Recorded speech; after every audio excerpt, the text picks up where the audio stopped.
Thank you so much for Saley for sponsoring today's video. January 27th, 2025, an article pops up on New York Magazine titled, "The Cruel Kids Table." As you can see from the image, it's a group of mostly young, attractive, mostly white Trump supporters who, quote, "after conquering Washington, have their sights set on the rest of America." This New York Magazine article by Brock Coyler centers around the cultural shift among young people, specifically young conservatives that are influencers, specifically, as these are the people that are now shaping other young people's minds about the political and social state of the world. Yeah, it's that serious. The image evokes a Gossip Girl like Mean Girls and cool guys like early 2000s, 80s stereotypical depictions of high school where the pretty, skinny white girls are the center and the guys that look like they might be their brothers but also not are also the center, and everybody else is a freak, geek, and weirdo. And it was evoking that sort of vibe, but a lot more glamorous. There's a glamour to this shot. There's a XOXO. There's a rebelliousness and a sex appeal to this image, which got me thinking about these new conservatives, these new young conservatives, because lots of young people did vote for Trump. Lots of young people seem to be going in a more conservative route. What the heck is up with this? We have this idea of these new young conservatives that want freedom, that feel like underdogs, that also want community. This is displayed by the event, people saying that it was pretty drama-free, and that this new generation of young conservatives is really rejecting the political correctness era or wokeism. They're taking the stance against the left's focus on language and identity politics, and they want to embrace freedom of expression, freedom to say whatever we want, even if it's controversial or offensive. I'm tired of being told that I can't say slurs. I'm tired of this, Grandpa. Well, that's too damn bad. You need your focus. Where was I? Right. They've been underdogs for like 20 minutes, Dylan.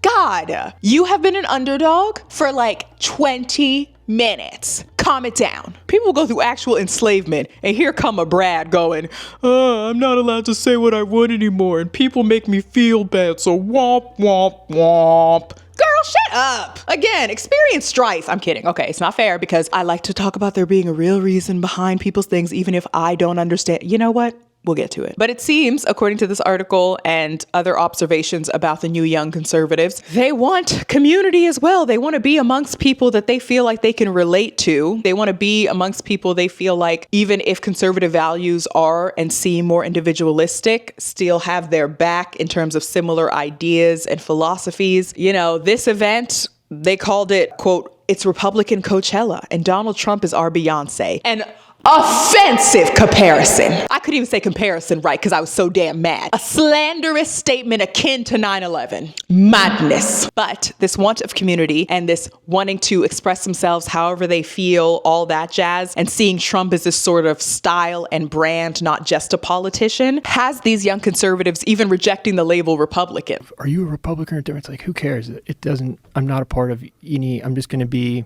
I'm going to call it as I see it. Like, they're not even thinking so politically minded in that way. They might be about certain things, and it is all politics.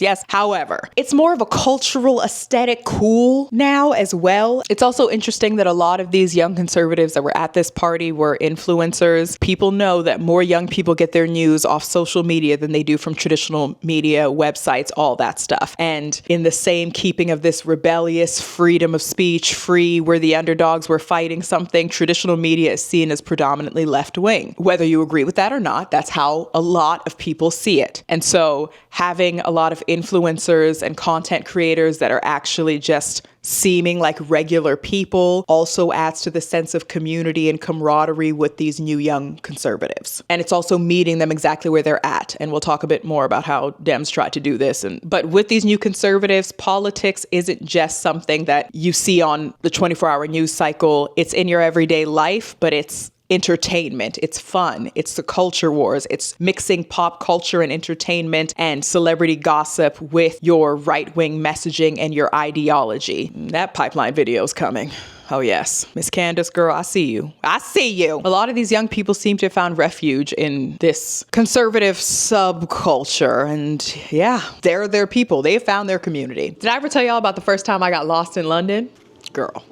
So I was in London, coming back from Gambia from a trip that my mom had to convince me to go on because I was like, I'm not going back to that place because my cousins were evil to me the first time. Not the first time, but like the third. Anyway, this doesn't matter. I was in London and I was lost. I was walking around the city. Girl, I actually am stunned that I found my way home. Eventually, after many hours of strolling, walking into a bookstore, buying a VHS of Girl Interrupted and Titanic for some reason. I just like to spend money. Anyway, I'm saying this could have been helped, and it would have been a lot more helpful if I had not only had a cell phone at that time, but a cell phone with an eSIM app so that I could have actually contacted people to tell them that I was lost and tell them where I was. It would have been helpful if I had the girls at Saley. What is Saley? For those of you that weren't here last time, Saley is an eSIM service app. With the Saley app, you can choose from several eSIM plans in over 180 countries and 8 regions. This is for the girlies that travel, the girlies that tend to get lost sometimes, because an eSIM card provides internet connection wherever you are, and it saves you money on roaming fees because everything's expensive now. All you got to do is download the app, buy a plan from one of those many plans, 180 countries, remember I said that like 2 seconds ago, and then install the eSIM. So if you want to check out Saley for yourself, download the app on your phone and use code MBOWE, that's MBOWE, to get 15% off. Or you can go to Saley.com/MBOWE. Saley.com/MBOWE. What? Saley.com/MBOWE to get 15% off. Yeah. And to let them know I sent you. Thank you again to the girlies at Saley for sponsoring today's video. Let's get back into it. The other added part of this is that these new young conservatives seem younger, hotter, meaner, and slightly more diverse. You see the cover photo, I mentioned how it looked kind of like a Gossip Girl-like shoot. A lot of waspy young people mixing together. People are calling this the Team U20s. It's like we're in a new gilded age, all that jazz. And there's this girl, Claire Howland. She's 21 years old and she's a student at Southern Methodist University, president of Kappa Kappa Gamma sorority, and she was seen as like the hot girl in this group. She went viral for this photo. People were calling her America's princess and modern day Helen of Troy. Y'all be calling anybody Helen of Troy. Beauty's so subjective. Anyway, some Republicans were basically like, New York Magazine, y'all basically turned this girl into a star. It went viral because she looks stunning. Like, the cheekbones were cheekboning, okay? I don't know this girl. I don't know if I'd ever agree with her or anything. But the mug was looking cute. She was looking, the hair looked nice with it, the outfit. She's just caught in a moment of really just authentic joy, having a good time, that there's a president that's gonna be taking away so many people's rights. I'm trying to be fair for reasons that I will explain later. This is like It Girl MAGA right here. She looks incredible. Quote, the cover meant to be a warning about Gen Z's supposed slide into authoritarianism, but instead it exposed something far more amusing. The media hates when conservatives look good. Think about that conservative makeup trend. I noticed that all of the Republican girlies in my comments do their makeup the exact same gorgeous way, so I thought that I would try to do it myself. Now I've got my driest mascara that I'm just gonna kind of make sure you get a little on the eyelids too, and don't clean it up. Didn't do too much on the top lip because when we smile, we want to make sure we're actually tucking the top lip under like this. Now for the final touch, let me know how I did. The White House press secretary's lips, or lack thereof. She's got lips. She gonna talk shit, so can I. Okay, now I mentioned it's not just them being younger and hotter, but it's also them being a bit more diverse, because even though this picture is mostly white and is cropped, you open up the crop and there are way more people there. You see images from the actual event. There are different shades there. We know that Trump made inroads with men of color this go round, and the event organizer was black. So yeah. Basically, it seems like young people have found refuge in this subculture, in this new conservative movement. People have this sense of community, they have this sense of freedom, they have this sense of protection under this new conservative movement, and in a time where a lot of us feel isolated and scared. And it seems like there's more of an allure and an attraction to this new conservative movement, and a lot more diversity in here. It goes to say, you know, the conservatives clearly seem to be doing something right. I'm not saying I agree with their politics. I'm saying they might be doing something right. So if that is the case, we got to do what I love to do, which is try to kind of figure out and tease out how we got here and what can we actually do and who is we in question, right? Bonjour, nakam hai. That was the longest fucking intro I've ever done. My name's Khadija. I just sit in my living room, talk about whatever I want. Today I want to talk about how conservatism became cool again, because I've been thinking about this for a few months. This was originally going to be a different type of video, and then I realized that I was having two different conversations in one video, so that other video is going to be on the second channel. Again, I have a second channel called Chaotic Viewing. You can check it out there. We're talking a bit more chill stuff still, this kind of stuff, but less research and fact checked. All the videos on this channel now are going to be research, fact checked. Raina and Antonia doing that work. Without further ado, let's get into it. Joe Biden is asleep. Kamala is at a dance party with Beyonce. Beyonce. Beyonce.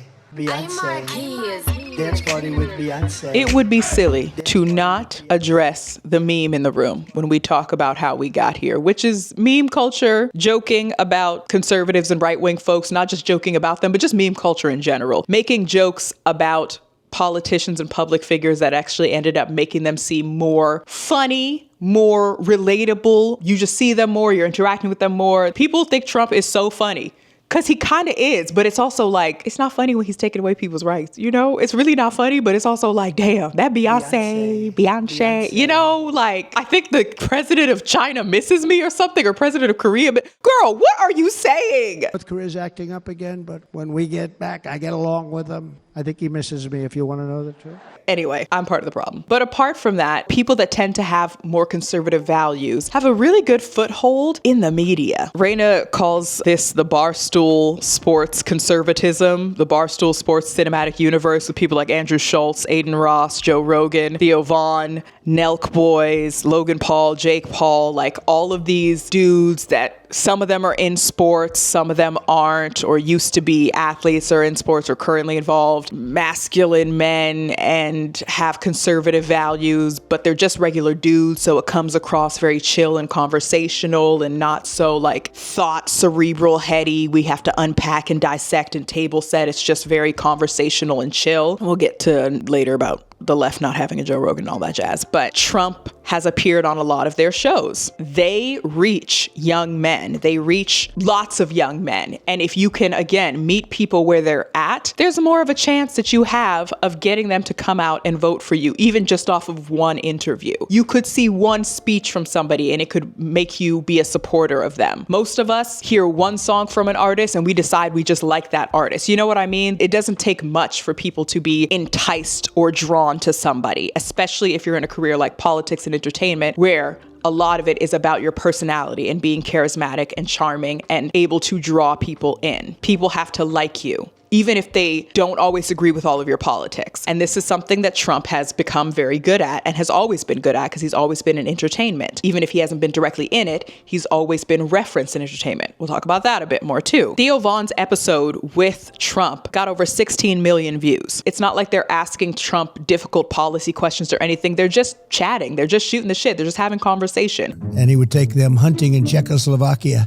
Czechoslovakia, Yeah, damn. can you imagine? It's a lot of letters even. Was I'd need a scope just to get through the spelling of that word. right. Maybe talking a bit about policy and stuff, but for the most part, again, it's an everyday person talking to what seems like an everyday person, and it makes it a lot more relatable. One of the leading causes of bankruptcy in America is medical debt. Oh, That's crazy. pretty And I don't even crazy. think I made that up either. no, it's There are polls that indicate that there was a political gender gap amongst young people 18 to 29 that widened after Harris became the Democratic nominee in July. While young voters overall supported Harris by a 4-point margin, there was a much smaller margin than the 25 points that Biden got in 2020 from young people. And it seems like a lot of that shift is driven by young men, a lot who voted maybe for Biden in 2020 and then voted for Trump in 2024, especially young white men. These are some people that were in support of Bernie Sanders way back when and slowly moved to the right. You know what I'm saying? So young white men were Trump's most supportive demographic, followed by young white women, then Latino men, who both split their vote 49%. We have to think more openly about why some of these young men would have left the party, not just think, oh, well, it's just because they're misogynist and racist. And it's like, we can't just throw those things at every single person all the time. Even if elements of that might be true or subconscious or whatever, we have to also be willing to entertain that there are other issues that are more important to people. And they're allowed to be more important to them because they don't have to deal with those issues, right? Empathy, the spotlight gets dimmer the further out you go from people that you don't know. That's not just you, that's everybody. So a lot of these guys might be supportive of abortion rights technically, but they care more about the economy. They care more about their freedom of speech. They care more about certain other things. And the collateral damage is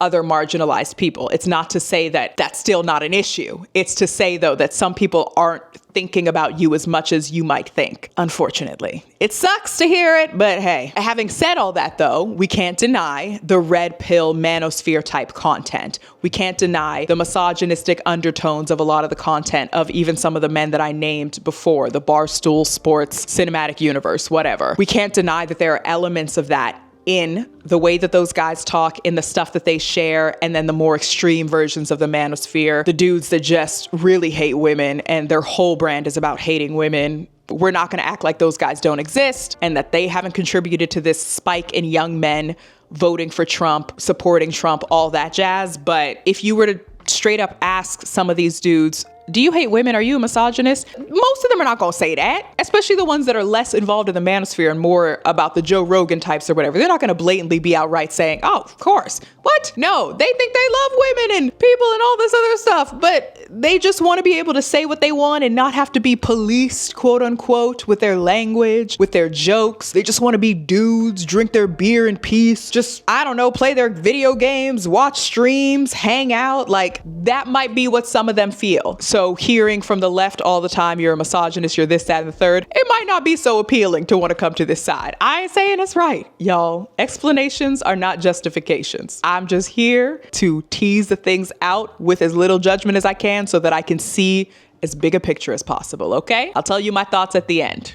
I always do. Another part of this meme joke culture, this internet media culture that contributed to this new young conservative movement for the ladies is the aesthetics that we got into. The hyper feminine, the clean girl, trad wife talk, girlfriend talk. I'm a stay-at-home girlfriend. I'm a stay-at-home wife. I left feminism and I've decided to walk into the cottage with my apron and I am going to serve my husband. And this is the vibe that I'm going for because feminism made me so tired. I'm just sick of it. The sprinkle that I talked about. All of these things as well contributed to little ways of young women as well starting to lean more into a more conservative idea of their future, a more conservative politic, if you will. And something else that Raina pointed out that kind of fits in with this online memes, jokes, the media of online, the use of influencers and content creation to kind of usher you more into a right-wing pipeline. The anti-porn, anti-sex, the backlash to sex positivity and all that sort of stuff. It's like everyone should be allowed to do what they want with their bodies. And the sort of puritanical-ish kind of vibe of the way we talk about sex, that's also another slippery slope. I'm not saying that, again, it's called a pipeline and a slippery slope for a reason. You don't intentionally go into it going, yeah,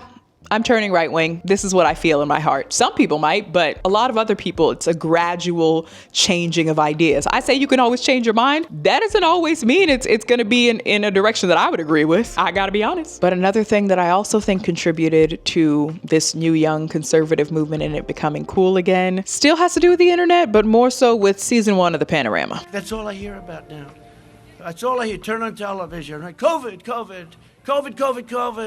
When I say season 1 of the Panorama, I mean responses during season 1, 2, 3, etc. of the Panorama. People are really polarized about Miss Rona. At first, for the most part, lots of people were like, yes, thank you to our first line workers. Thank you. We're going to wear masks. We're going to social distance, blah, blah, blah. And then people got tired and fed up with it. And we're like, okay, have we done it enough? Is it over? Are we done? What the heck? And this was also sparking a larger culture war about vaccines, about health, about what Big Pharma is really doing with medicines, and it just fueled a whole health conversation. And people don't always realize, but health conversations are also very easy pipelines to get into that can veer you in some wild directions. Trump was still in office when season 1 happened, and he did not take it that seriously even after he got it. Even now, he's cut funding for educational institutions with vaccine mandates. COVID. By the way, on November 4th, you won't hear about it anymore. A lot of conservatives thought that the protocols around Miss Rona were infringing on their individual rights, on their personal freedoms. Remember what I was talking about before is one of the things these new conservatives like? This freedom to do what you want, even if it's at the cost of other people. It doesn't really matter because I have freedom to be who I want, do what I want. If I don't want to get a vaccine, I shouldn't be forced to get a vaccine. If I don't want to wear a mask, I shouldn't be forced to wear a mask. So this started to lead into more people thinking about government overreach because of the mask mandates, vaccine mandates, all that sort of stuff. People were especially on more conservative right fringes thinking, my rights are being infringed upon. The government shouldn't have this much oversight. Plus, Miss Rona did a number on the economy all over the world. And so lots of people had that at the front of their minds with the fact that inflation was going up, housing prices. The panorama just stretched things a lot, just stretched a lot, showed a lot of cracks, stretched a lot of shit, everything but the money. And it's so funny to me to think that in one breath, these folks in this new young conservative movement, I'm just going to call it the NYC movement, new young conservatives. Yeah, we're just going to call it that for this video. They have this idealism of coming together with other people that share their viewpoints, and there's a sense of community there, but it's based on individualism of the individual getting to choose what you want to do with your body. If you need to be responsible for others around you, it's not necessarily that you're in community with everyone, but you have a certain group of people that you share ideas with. That happens to make you in community with them. But if push came to shovel, you would be worried about yourself. I find that interesting. This is also evidenced by the fact that trust in science and scientific institutions seen as more left and woke. The trust in science and scientific institutions and all that sort of stuff has declined because there's an assumption that there's a political agenda behind it, especially due to precautions around Miss Rona. Guys, most scientists, I'm not saying that they don't care about politics, but like the scientists should be the purest among us, you know? They're just trying to understand the world better and explain things to us and understand our bodies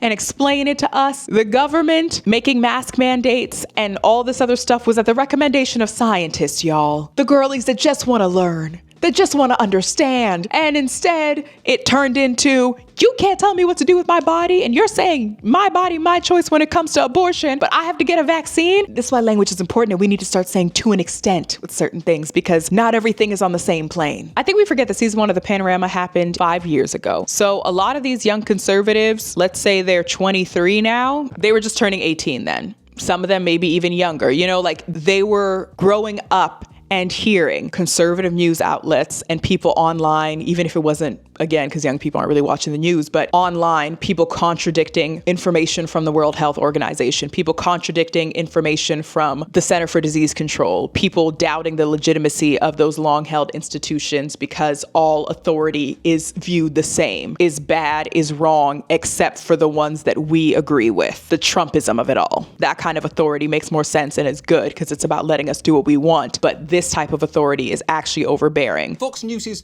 recurrent pitch to its audience has been that it will tell you the true story that elites and the mainstream media are trying to hide. And that's how some of their hosts played this virus initially, as a hysterical attack by the media to derail the president, with segments titled Coronavirus Hysteria, Liberal Media Hoax Backfires, and Trump Confronts the Panic Pushers. And when people started dying, and that argument became harder to sell, the network seemed to pivot from trying to downplay the warnings to downplaying the deaths. To date, thankfully, 0 people in the United States of America have died from the coronavirus. 0. We have 6 deaths from the coronavirus, 18,000 deaths from the flu. 9 people have died. That's tragic, but it's teeny. 22 people have been killed. Those numbers pale in comparison to the number of flu cases over this flu season. An estimated 60,000 Americans will die from the coronavirus. According to the CDC, in 2018, 61,000 Americans died of the annual flu. The fact of the matter is, we have people dying. 45,000 people a year die from automobile accidents, 480,000 from cigarettes, 360,000 a year from swimming pools, but we don't shut the country down for that. Oh, thanks, not a medical doctor, Phil. Another way we got to this rise in this NYC, these new young conservatives, is a lot of lefty problems. Lots of problems on the left. Every political movement, every blah, blah, blah, has their issues, but, you know, I can only speak from the home that I'm in. And I mostly follow leftists. I mostly engage with that sort of content. So that's what it is. And it just seems like, for one, people just feel like leftists make people feel bad. Like, we can't have fun. We can't do anything. Beyonce comes out with a song and y'all gotta call her a propagandist. Kendrick Lamar comes out with a performance and y'all gotta say it's not revolutionary enough. When can we dance? When can we shake ass? Didn't you hear about what was going on during the AIDS epidemic when everybody was dying and they were like, you know what, we gonna bury our friends, we gonna go to the protests, and then we gonna shake our booties and disco all night long because the man wants us to be sad. You know, there's this idea that leftists don't know how to have fun, that it's always a complaining, an issue. It's always you're in this space looking for who has been wronged, who has been hurt. You're telling people what they can or can't say, blah, blah, blah, blah, blah, blah, blah, right? I'm saying blah, blah, blah, not to be dismissive, just words are hard. So, as I mentioned, there are some people that were voters of Bernie Sanders, voted for Joe Biden, and then all of a sudden in 2024, we're voting for Trump. We're leaning more right wing. We're going further and further to the right because the left felt more ostracizing or just felt like there wasn't anything for them. And this is mostly young white men. But again, Trump made inroads with men of color in general. So there's something to this that we can all learn from. That's not just, well, they were always misogynistic, racist, transphobic, so fuck them. Let's just humor this, a different exercise, a different way, a different path. There could be some truth to the idea that there are some lefties, folks in online spaces, whatever, that do make people just feel bad. There's always a problem. There's always a thing. And yes, there is always a problem. Yes, there is always a thing. But I've known some people that are left-leaning that really don't understand the concept of breaks, that don't understand the concept of rest, that don't understand the fact that some people might experience compassion fatigue. And before you start typing, let me finish saying what I'm saying. It is, yes, a luxury to be able to be like, oh, I'm so tired of talking about all of these things and dealing with all of these things when you don't ever have to actually deal with the issue, right? Or you get to deal with it for a bit and you can check out. If you are not visibly marginalized, let's say, in a way that, I'm not going to use big words. Let me just use regular people language, Khadija. This is part of the problem with us too, that I'll get to. If you are not part of a group of people, let's say you don't look visibly homosexual, visibly queer,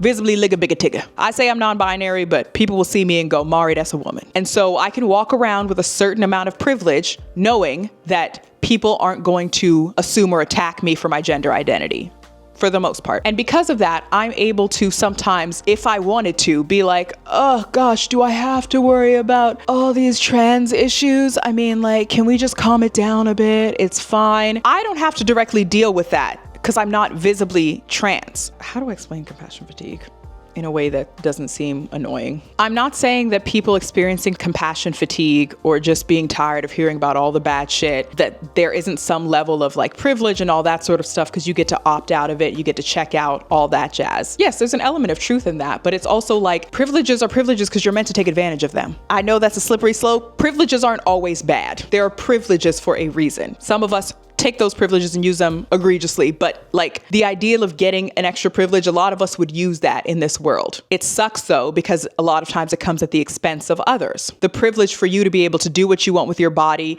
whenever you want, and I'm gonna use a specific example so that it's not so general, in terms of not wanting to have a vaccine, let's say. If there are more diseases that we thought we got rid of coming back because people are not getting vaccinated, that goes beyond just affecting you and starts to affect those around you. When I was young, there was a point where I hadn't gotten the chickenpox vaccine, and my parents got a letter basically saying, if you don't give this child this vaccine, they will not be allowed in this school. This is in Georgia. Yes, I'm a bitch it's a little like the government be doing way too much, and I'm a bit of a survivalist. However, I also understand that sometimes it is the government's job to kind of be your parents, to kind of be like, yeah, I have to make you do the thing you don't want to do because it's for the good of not just you, but for other people. You would have people dying in the hospital of COVID, saying that they would refuse to get a vaccine and wear a mask because they refuse to believe it's a real thing, even if they were in the hospital, literally dying of it. I immediately asked Christopher, why hadn't he gotten the vaccine? I'm more of a libertarian, and I don't like being told what I have to do. I'm still not completely 100% sold on the inoculation. Christopher Green died 9 days after this interview. Your rights to be an individual matter up to a point because you're part of a society. But if you don't think you are, then everything that these groups of people say, it can be annoying. It can be compassion fatigue. It can be, girl, I'm sick of hearing it because I don't belong to this group. I don't deal with these issues. So why do I have to keep hearing about this shit? That's how it's giving. And I want us to be aware of the fact that it's not just new young conservatives that are like this. The reason for my next thing, which is leftist infighting, is because a lot of us are also like this. Some of us care about certain issues, but we don't care about disability rights. We care about certain issues, but we don't care about trans rights. We care about certain issues, but we don't care about the housing crisis. We care about certain issues, but we don't care about the environment. You know, it's a bunch of this stuff. Or we say we care about all of those things, but it's hard to spread your attention that far and really be in all of those things, I think. However, it seems like progressives and liberals, you know, people saying the 92%, aka the 92% of black women that voted for Kamala versus the ones that didn't because of Palestine. People are fighting on TikTok about that right now. Progressives and moderates having a lot of tension and infighting. It's a bit of a mess right now. And it's not just because of the infighting. It's not just because some of us don't want to acknowledge the privileges that we have within our own marginalization. Like, we can be marginalized and still have certain other privileges and benefits. I don't want to hear that, but we can. We also don't want to stop and think, okay, yes, I want to protest these people. Yes, I can't stand these politicians, but maybe there's a strategy here. Maybe there's a way to slowly chip away at this foundation to get more progressive people in positions of power. And maybe we do that by voting for the lesser of two evils, even if we don't agree. There's a lack of strategy, a lack of thinking bigger picture, I find, when I observe people talking about certain things. There's a lack of some of us being willing to put aside certain things to just go, okay, let's all just come to a consensus on something. Let's just find some shit we agree upon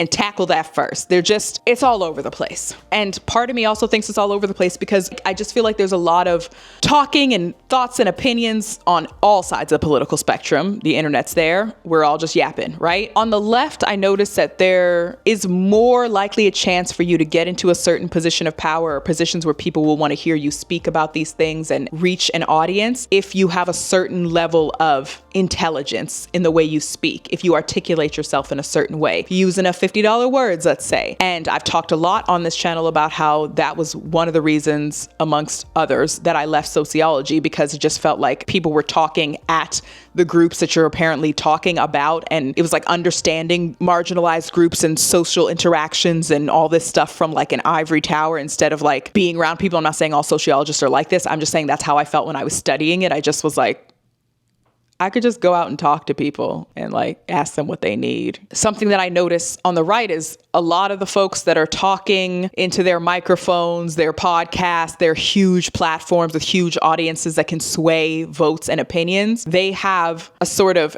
everyday kind of vibe about them. They're not experts in some sort of medical field or scientific field or this, that, and the third. They haven't met 10 million criteria to get there. They're just regular, degular, schmegular people, seemingly, right? These people are probably very wealthy, all this other stuff. I'm not saying that they are, but you know, people talk about there being no left-wing Joe Rogan. Joe Rogan endorsed Bernie Sanders in 2020. I think I'll probably vote for Bernie. Him as a human being, when I was hanging out with him, and I believe in him. I like him a lot. And then left the party. So it's interesting to see that he's an example of one of those dudes where I listen to Joe Rogan and sometimes I'm like, oh my God, girl. And then other times I'm just like, okay, I see how people can be drawn into you that wouldn't call themselves that conservative or Republican or anything. I don't even think Joe Rogan calls himself a Republican, you know? I don't consider myself a Republican.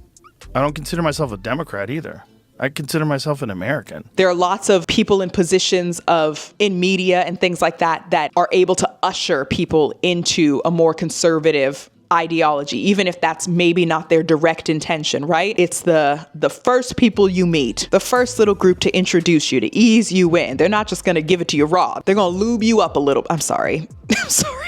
Sorry. With someone like Hassan, he's a political commentator. He's very smart. He talks about all his things. He kind of debate bros a little bit. Like, the stuff isn't necessarily my style, but I see the value. I see the way that some people will talk about how they were on a right-wing trajectory and kind of saw some of his stuff and were able to ease out of it. But again, there's sort of a regular dude mentality to him, and he's just a guy, sure, but like, he's also a political commentator. He knows more than your regular average person would about certain politics and certain issues. And that can be good, but it speaks to my point about how on the left, we really want to exalt people that have the credentials, that have the this, that, and the third. And there is value in that. I think professionals should be in this space, yes. And there needs to be a way to meet people where they're at and be able to just talk to people and be able to just communicate without using expensive ass words, without veiled metaphors and all this stuff. Just tick talking to people, you know, just being yourself authentic and just being like, hey, this is it. Maybe I'm being a bit too unkind to the left.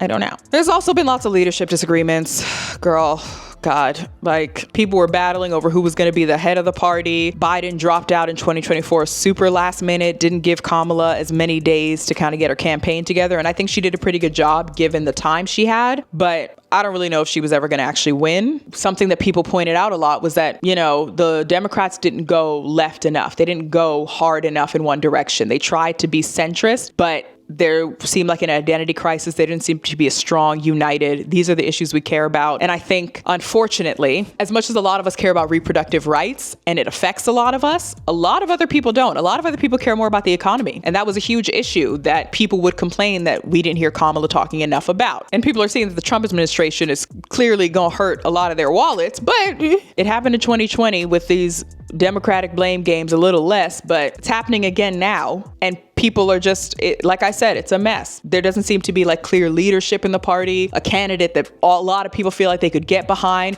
The party in general just feels like, girl, y'all don't know who you are or who your audience is. Who are your constituents? Who are you trying to embolden? You're trying to get everybody, but no one at the same time, because you can't make everybody happy. That's just not possible. Another thing that I would add to the issues on the left that kind of contributed to this new young conservatives is this idea that people talk about perfection. Like, people make it seem like on the left, if you aren't doing all these things, protesting all these things, boycotting all these things, XYZ, you will be shamed, you will be guilt-tripped. Shame and stuff doesn't work on most of us, and it only works up to a certain extent. People have really harsh opinions and even think that folks like AOC and Bernie Sanders aren't good enough anymore, you know? And yeah, there are parts of their politics and things they do that you might question, but we have to know what to get upset about and what to kind of leave by the wayside, I think, especially when it comes to public figures that mostly mean well and mostly have more of our interests at heart and just aren't gonna be perfect. And I know some of y'all hate to hear that and are already typing, it's not about them being perfect. They just need to like stand up in their this, that, and the third. Guys, they're going to disappoint you no matter what, but you got to know discernment of, okay, what is worth my energy and getting upset and what can I just kind of live with, even if it's not the best? What are my non-negotiables and what are things that I can kind of be okay with? I think the evidence that conservatives and the right are doing a better job of galvanizing people, not just politically, but amongst culture issues and stuff, is just how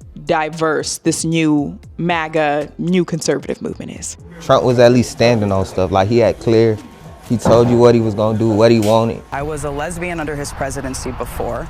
My rights haven't changed. I'm not all of a sudden anti-gay now. We're Chinese, first generation. We love Trump from our bottom of the heart. That New York Magazine article, as I mentioned before, was cropped, so you mostly saw white faces, but again, there were a bunch of other complexions in there. It may not be the type of diversity that, let's say, I'm used to, because I'll go somewhere and people are different abilities, different shades, different sizes. You know, it's the freaks, geeks, and weirdos. What's up? But there was still diversity there. Like I said, the event was hosted by a Black person. We can't deny the fact that, again, Trump made a lot of inroads, not just with young white men who might have voted for Biden in 2020, but with young men in general. Young men that were non-white. Young men of color. He made inroads with them. And it shouldn't really be surprising because black men, for example, let's say, Trump has always been part of hip hop in a really interesting way. As I talked about in my sex, gender, hip hop video from last month, you know, there's a lot of capitalist American dream type vibes when it comes to a lot of your favorite rap music. That's just what it is. That became a thing more in the 90s especially, and the 2000s with those big budget music videos and all these other artists that were really about not just being artists, but businessmen becoming and striving to become billionaires. Someone like a Trump was referenced a lot. You have him referenced in Nelly's Country Grammar, in A Tribe Called Quest Sky Pager. Kanye West So Appalled. This was before he said those comments about slavery being a choice. Mac Miller, Sexy Red's comments about Trump. I like Trump. They support him in the hood. At first, I didn't think people was fucking with him. They thought he was racist, saying little shit against women. But once he started getting black people out of jail and giving people that money,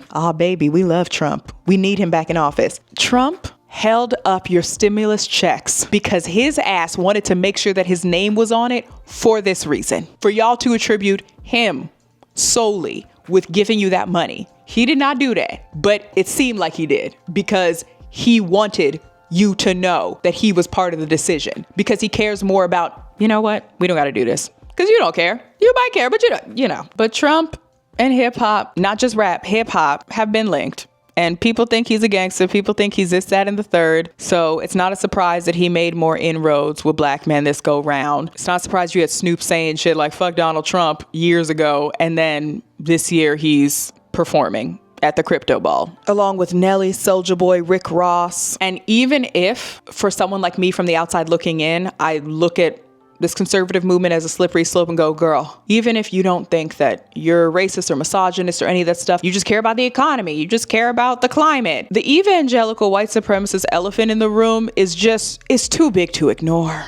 It's too big to ignore, y'all. It's so funny that the movement is becoming more diverse, but I'm like, girl, if you peek behind the veneer, it's gonna be real white, real Christian evangelical, real scary, spooky, real. We're only using your diversity and your numbers for now because we need the numbers. But after that, girl, when push comes to shovel again, when it's time to start enacting more of these authoritarian laws and rules after we've gotten rid of all the freaks, geeks, and weirdos, we're coming for y'all too. Some of you might be special cases, but most of y'all, no. We just needed the numbers, so thanks for getting us back in office, girlies. That's just how I see it from the outside looking in. I'm sorry. That's how I see it. I've said all this stuff about how the left lost people and lefties are infighting and don't really have as much fun and blah, blah, blah, blah, blah. And how the right knows about this numbers game. They know how to get people on their side and how to appear more open-minded and more community-based, even if it's more of a facade and it's all more individualistic and all that jazz. And maybe that's why people move from one side to the other. But I also think sometimes we just overestimate just how leftist, liberal, progressive people really are. And when given the opportunity, people will switch sides when it suits them best. I think we've entered into a time period where you really have to pick a side, let's say. It's funny that I'm saying that because it seems like I'm a very middle of the road kind of girly. And ideologically, when I'm trying to understand perspectives, I have to be that way. I believe in that so that I can really try and understand them. But values wise, I should hope that it shows that I don't call myself a leftist or progressives or whatever, anarchist. I was always kind of hesitant of those titles in general. But my values are about people being allowed to be people, that diversity is a very strong and very necessary thing. Is a very necessary thing for all of us. We become better when there is more diversity. I think we understand others more and we understand ourselves better. I think you are allowed to like and not like what you want, but you are not allowed to put legislation on what people are allowed to or not allowed to do to an extent. I believe that that's something we should say and be more aware of, because I care about an individual's right to do what they want with their body to the extent that it isn't therefore then harming people out in the community. Somebody having an abortion that you don't know and have never spoken to and will never know about isn't harming you or the community. It might do a lot of damage to them. It might do a lot of damage to their immediate family or whatever, but actually in the long run, it's better economically even for people that don't want to have kids to not have children. It's better economically that we don't have so many kids in foster care systems up for adoption, being abused and neglected, again, to an extent. I think we're getting to a place where people have to be more clear about saying those things, because a lot of us might have overestimated just how much people cared about progressive-y, lefty, whatever values. So I'm talking all this smack about what the left is maybe missing, why conservatives are more cool, or the conservatives and new conservatives seem cooler, how it got here, all that jazz, what they're using. And now I guess it's time for you to hear what I really think. I'm trying to figure out how I want to say this, but you know what? I just don't fucking care anymore. Okay. By I don't care, I mean I don't care about how I come across anymore. I've cared a lot for a long time and tried to be whatever about my language, but I'm just going to say the shit I want to say. I think a lot of us use language and communication that does not translate to people wanting to talk or relate to us in terms of being strategic and playing games and trying to get numbers and votes and a coalition going. There needs to be strategy. There needs to be game playing. I come on this camera looking the way that I do, not because I particularly care about looking cute on camera, but because I know that more of you will pay more attention if I have a sort of aesthetic appeal. That is a game that I am playing, not just with y'all, but with the algorithm as well. I'm gonna be straight up about that shit. Y'all would maybe watch the video still because I've been on YouTube for a while if I didn't look the way that I did, but let's be honest. The amount of comments I get on my looks, part of that is a factor. And that girl at the beginning, Claire, looking all cute with her cheekbones and stuff, people are drawn into the aesthetic. We are in a time period where that draws people in, where superficiality to an extent, a perceived authenticity makes people want to learn more. And then personalities and things intrigue people. I've been told I'm charming, not just on the internet's girlies, my whole life. I'm kidding. But I want to be able to use that charm. Not everybody's going to think I'm charming. That's subjective too. But I want to use those things to get people to hear my messaging, which is that diversity is important, y'all. Diversity matters. Why do you care so much about what people have in between their legs? Why do you want Western imperialism to be so prolific throughout the world? Why do see, and I used a $50 word, so I apologize for that one. Just keep following me, please. Just keep following me. What I'm trying to say is I'm somebody that believes in what y'all would call progressive values, woke shit. I don't fucking know. I am part of the Ligga Bigga Tigga community. I believe that we need to make more accessible cities. I think universal base income and universal healthcare is great. I think system-wise, we need to find some really great politicians that know how to actually make that work, because even in Canada, in certain provinces, having healthcare universal doesn't mean that it's great. I believe in people's right to choose what they want to do with their bodies when it comes to abortion and things like that. And I believe in the right to own a gun. You know, I have a lot of different values and ideas and beliefs, but I would say that I lean more left, lean more progressive, whatever, right? For me, I know that because I have those values and those beliefs, I just think people should care more about each other, not just the people that are the same religion, color, creed, complexion, but actually just, I really am just a humanist, which I know sounds kind of general and blah, blah, but like, I don't really know other words that describe it. I'm a humanist bitch who believes in diversity and all that jazz and wants to be comfortable and wants to have a certain amount of wealth, but doesn't want to hoard it and doesn't want to contribute more to just the problem and the shit going on in the world, okay? I just want to be a decent global citizen, you know, do the best I can, all that jazz, right? And when you say that sort of stuff in these spaces, people will be like, oh, that's too general, you're not specific enough, you don't actually care about things, blah, blah, blah, blah, blah, blah. I need more of us to allow room for folks to come as they are, even if there's room for improvement, and to slowly work with that, as opposed to making people feel like they have to live up to standards that a lot of people just aren't going to live up to and don't want to try to live up to. I have recorded this like 3 different times because I've been trying to figure out what the heck I actually want to say to people with regard to what I think can be done. Because again, I'm just a bitch talking online. So my opinion and all the things that I'm saying, take this shit with a grain of salt. Some things that I think could help in terms of bringing other young folks and people out from the cold and out from the conservative realm if they want to be, right? Because I'm not trying to take anybody that doesn't want to be taken. Girl, do what you want. You don't want to be saved, don't save him. You know, do your thing. But for those that have voted one way and then went another that are more pliable, let's say, I think one way we can get more people, more numbers, more everything is playing more of the game. Some people will bring out the master's tools quote, and I hear you, but do y'all have any other ideas that are going to work besides saying that quote? Because to me, part of the game playing, this is hard because the game is really the master's tools. It really is.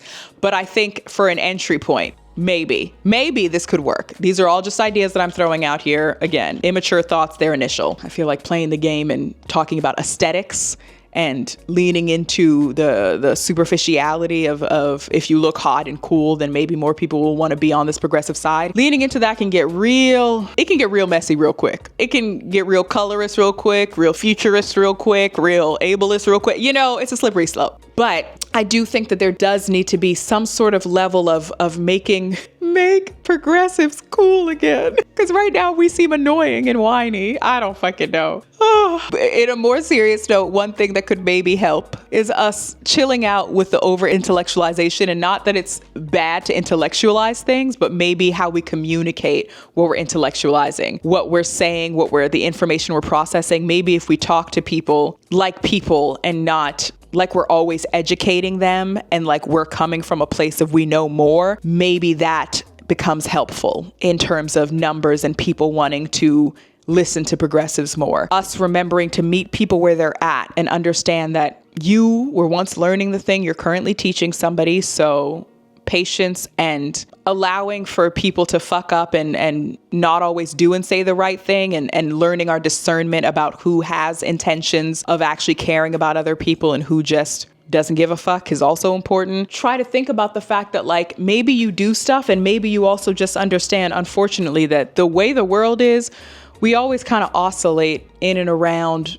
moving to be more conservative and then more progressive and then more conservative and more progressive. And it just feels like it's like the cycle as well. And I don't mean to say that to be like, don't do anything, just lie down and give up. But I just think it sucks when you're in one of the cycles of the less progressive times and you're just like, damn, you know, but it shouldn't deter us from believing that there is better out there, that there is better coming, and that we can be a part of that better. I think we just really need to do, as people are saying, more of an autopsy on not just the Democrats, because a lot of people that I'm talking to wouldn't identify as Democrats even, but just on why this right-wing Christian white supremacist ideology and conservatism in general has become so much more appealing and so much more attractive to more people, and especially young people. What are we missing? What have we not been paying attention to? What have we not considered? And it's not going to be just one thing, but yeah, I don't know, y'all. Let me know your thoughts below. Oh, I'm curious about this. Watching this video right now, would you say you're more conservative? Would you say you're more liberal? Would you say you're more progressive? Would you say you're an anarchist? Would you say you are none of those things? I'm very curious to see just